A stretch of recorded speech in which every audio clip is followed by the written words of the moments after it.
So before we start the video, I'd like to ask you guys to please consider subscribing to the channel and liking the video, as it helps the channel grow. So, let's get into it.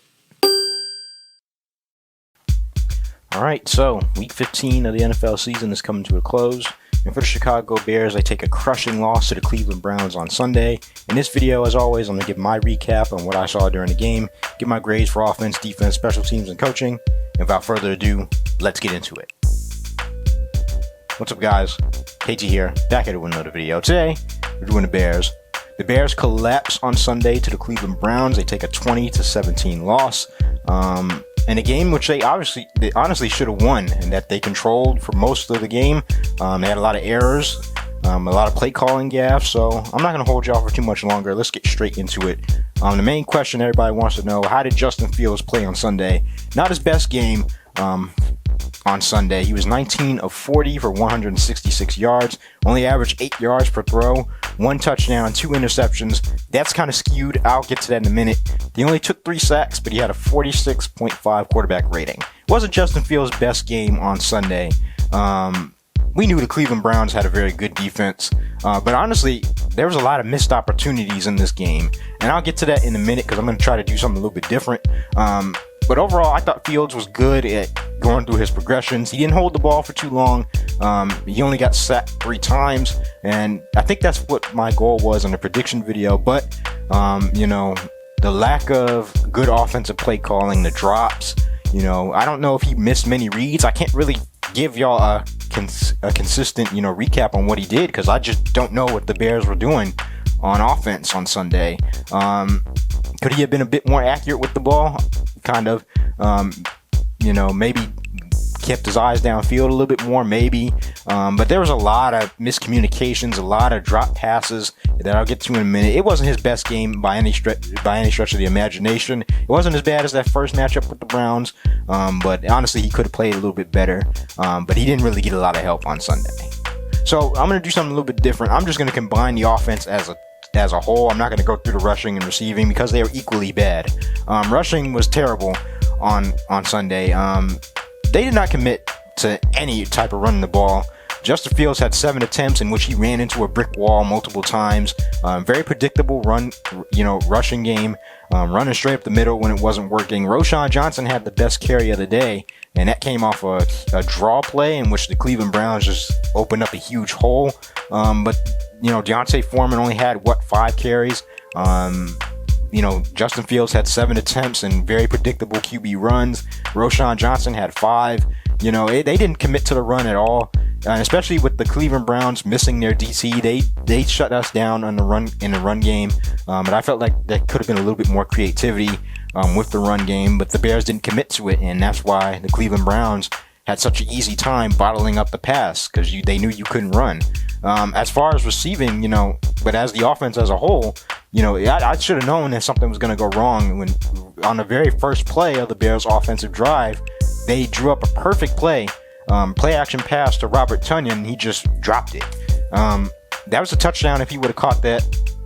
He ended up having no catches. That was his only play of the game, and he dropped it.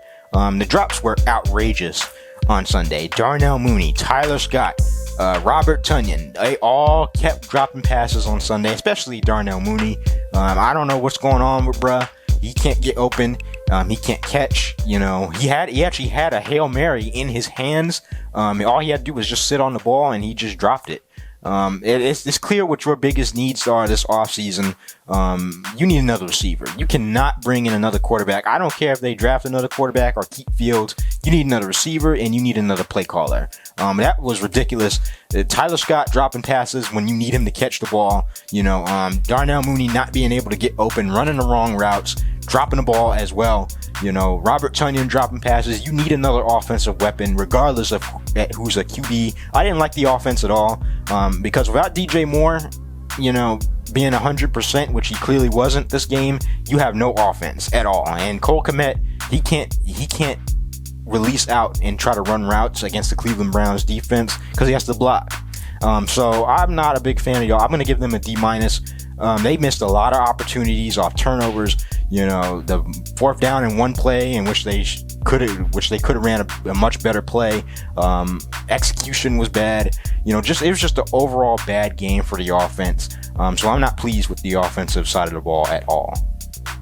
Defensively, the defense played really, really well.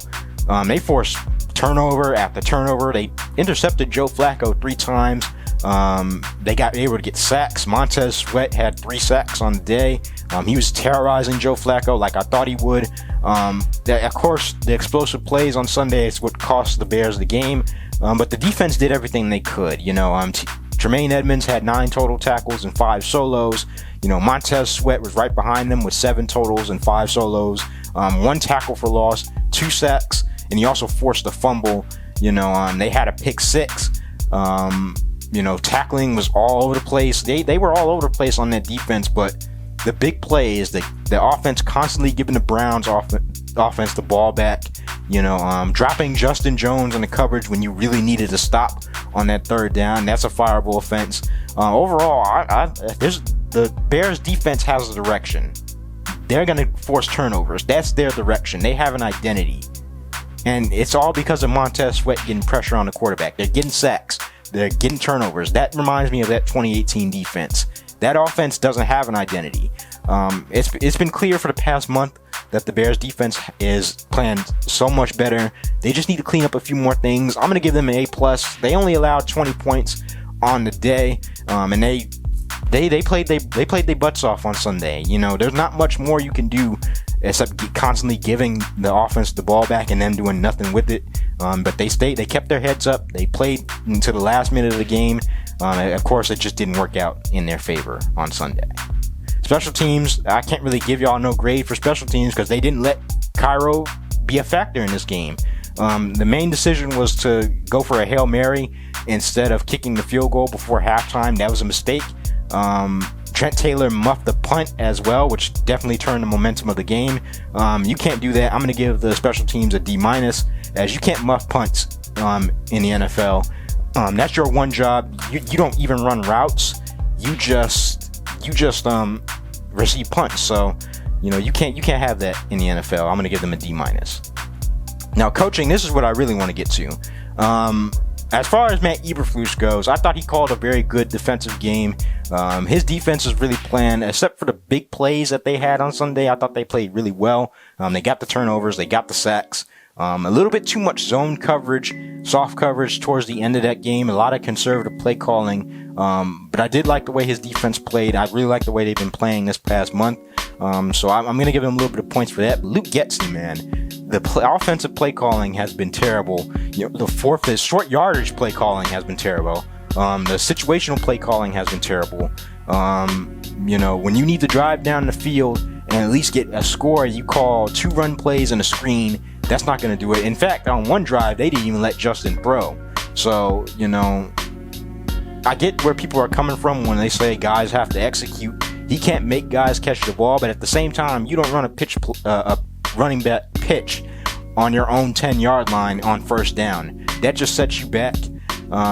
Luke Getsy, he has to go. You're putting guys in 5-man protection against probably the best pass rusher in the league, and that always goes so well for the Bears.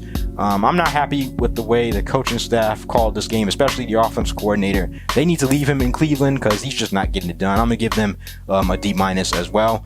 But overall, the Bears did not play their best game on Sunday. A lot of missed opportunities, a lot of drop passes, and this just killed, the hopes of getting into a wild card spot in a game in which they got a lot of help from other teams, but they couldn't come through. So yeah, that's all I got for you guys in this video. If you enjoyed it, please consider subscribing to the channel and liking the video as it helps the channel grow. Hit that notification bell so you get notified every time I drop one of these Bears videos. As always, follow me on social media as there's bound to be very upsetting news about the Bears coming out midweek. Thank you guys, as always. Bear down, and I'm out. Peace.